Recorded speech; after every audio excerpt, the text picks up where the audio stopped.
je suis là-bas. Hein? C'est à la Je suis plus fort que ça.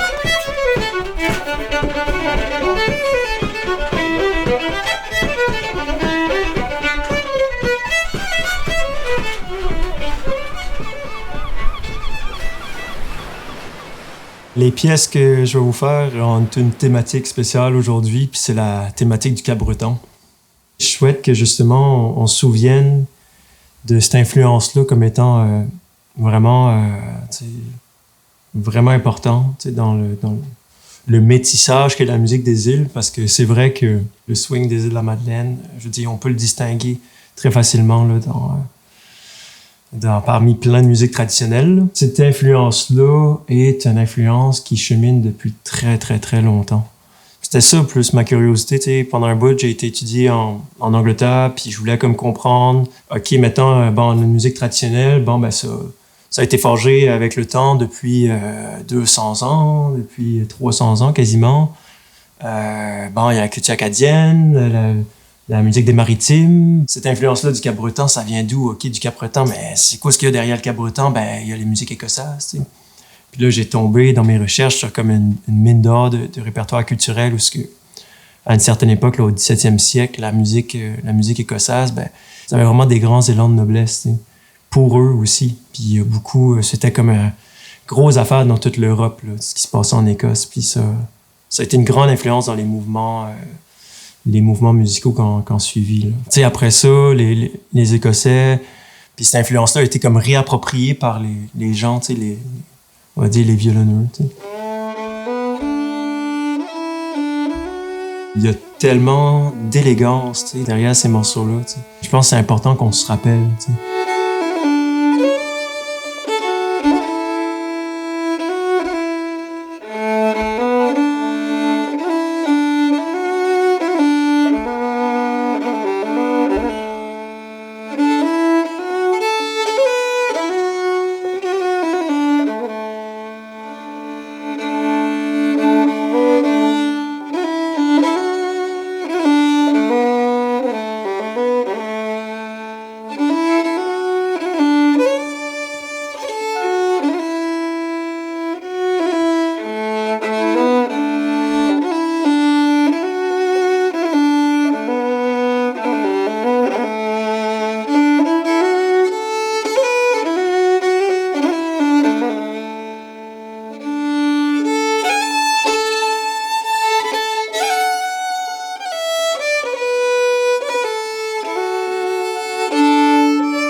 J'ai commencé quand même la musique assez jeune, mais je jouais de la guitare, puis là, ben, j'ai commencé la mandoline. Fait que là, je fais, mon grand-père a un violon, tu sais, je vais prendre ce violon-là, je vais essayer, tu sais.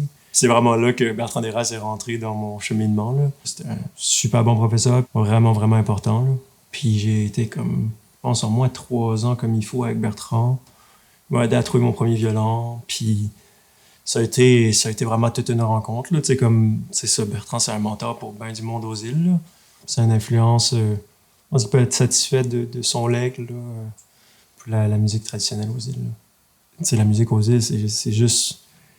C'est comme un rôle, c'est surtout une fonction. Et puis c'est ça que je vois aussi en étudiant la musique, c'est que la musique a différentes fonctions à travers le temps, mais tu sais, c'est pas juste un esthétisme. Tu sais, à un certain point dans ce temps-là, tu sais, en premier, je pense que les gens s'attardaient pas tant à l'esthétisme comme on le perçoit aujourd'hui. Tu sais, les violons étaient pas accordés juste, puis tu sais... ça peut être frais de sec, on faisait de la musique avec ce qu'on avait, tu sais, puis on n'avait pas les techniques qu'on a aujourd'hui. Mais c'était le rôle, finalement, le rôle de décompresser, le rôle de rassembler, le rôle de s'exprimer. Beaucoup le rôle de faire danser, là, tu sais. Ce rôle-là, il est moins présent aujourd'hui, mais il est vraiment présent dans comment est-ce que nos tunes sont articulées, comment est-ce que nos tunes sont faites, sont structurées, puis on joue de la musique de danse encore aujourd'hui. Puis des fois, on s'en rend même pas compte, tu sais. Puis que c'est plus dans un contexte de danse. On a appris à savourer cet esthétisme-là, mais tu sais, on a créé ce goût-là, parce qu'il n'existait pas avant.